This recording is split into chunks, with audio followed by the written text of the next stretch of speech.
Imagine a company is going through some economic challenges and it comes to the point that the only way to survive is to make some immediate changes. So the chief executive officer gets all the 10 managers together for a meeting. You happen to be one of the managers. One by one, he comes down the line asking what could be done to have this company and by extension jobs saved. After the ninth manager, here comes your turn. With all eyes on you, the question is asked, what can we do to save this company and your job? With a confident smile on your face, you blurt out, I have absolutely no idea. Now, if you were the last one that the company was depending on to come up with a good idea, then there goes the jobs and the many lives depending on the employees.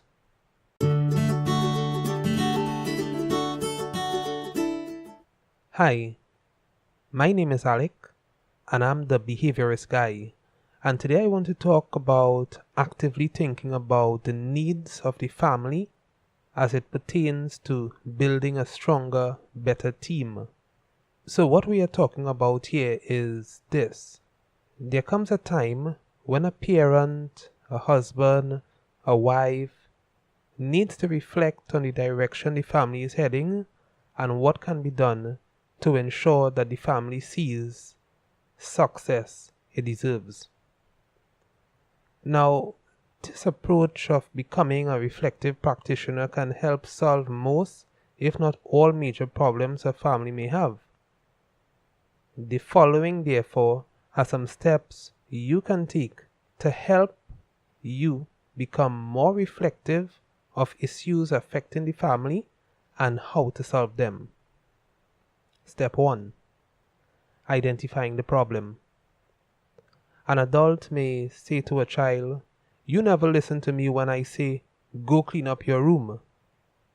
And this is normally followed by some kind of argument back and forth.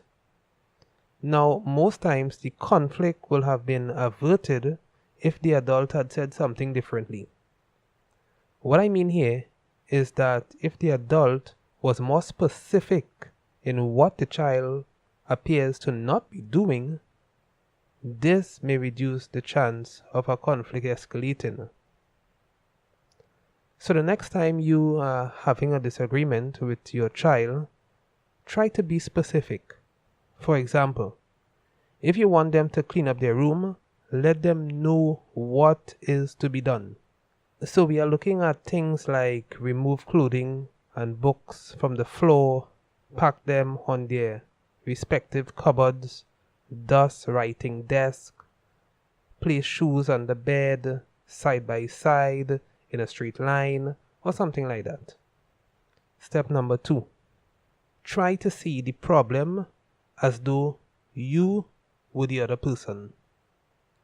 This means that you must walk in their shoes, as it were. That will mean that you look at the named issue and try to see if it will really be considered a problem for all persons.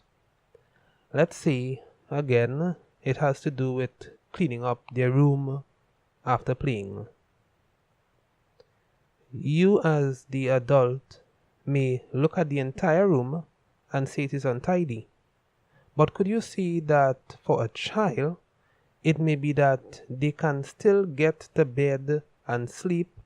At least if they arch their body just right, they can actually fall asleep between the rubble.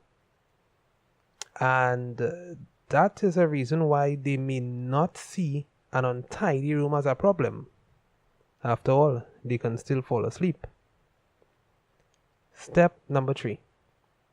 Think in terms that the child may not have previously been aware of the behavior we are calling to their attention.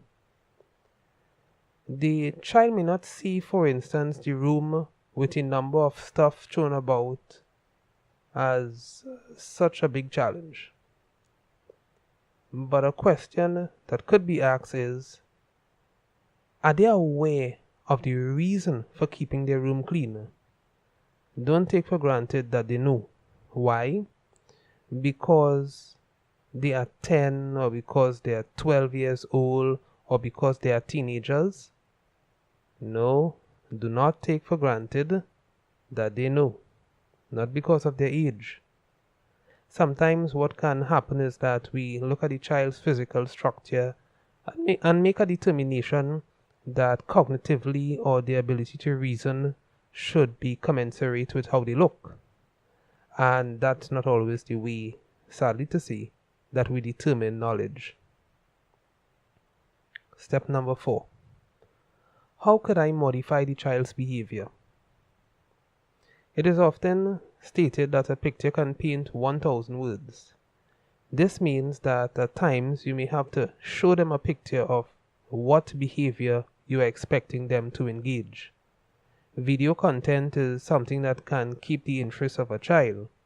So it may be that you show them something encouraging or something engaging in, or someone rather engaging in a behavior you want them to also be engaging in. At times, you may have to tell a story from your experience, for instance. So, for example, when you found a scorpion in your room as a child, when your room was untidy, or something like that was a little shock factor, let them know how you felt, scared, and what you decided to do after you had that experience. Hopefully that experience will have taught you to keep your room tidy. You may need to also build or purchase cupboards for them to pack away their stuff. Also, teach your children how to label sections of the room so that they will know exactly what goes where. Step number 5. Think about whether you are showing reasonableness or patience. Sometimes you may want a particular behavior to stop immediately. Fidgeting, for example, or for instance, or speaking out of turn might be one of them. Or once more, for them to clean up their room. But it is important to think about the age group of the child and the length of time they may have taken to develop this unwanted behavior. As such, it may also take some time to reverse or to learn different behaviors or the more positive ones that you want them to demonstrate. It is important to note that there are some behaviors that are simply age specific. And so, more than likely, with proper guidance and appropriate discipline, the child will grow out of this unwanted behavior. Please understand that this will also take time. Patience and reasonableness on your part as the adult is necessary. In so doing, you will help the child to successfully navigate through this period of time. So, you are a good manager who can come up with how to solve family problems, especially with how you interact with the child when there's a perceived problem. That will be very important for you to take note of. Follow these 5 steps and you'll be fine. I'm almost certain of that. Well, that's all the time now. This is Alec, the behaviorist guy. I hope you learned something. Please subscribe and hit the notification button and share this video with at least one friend. Be sure to look for the next episode of the behaviorist guy, and hopefully I'll bring you something of importance.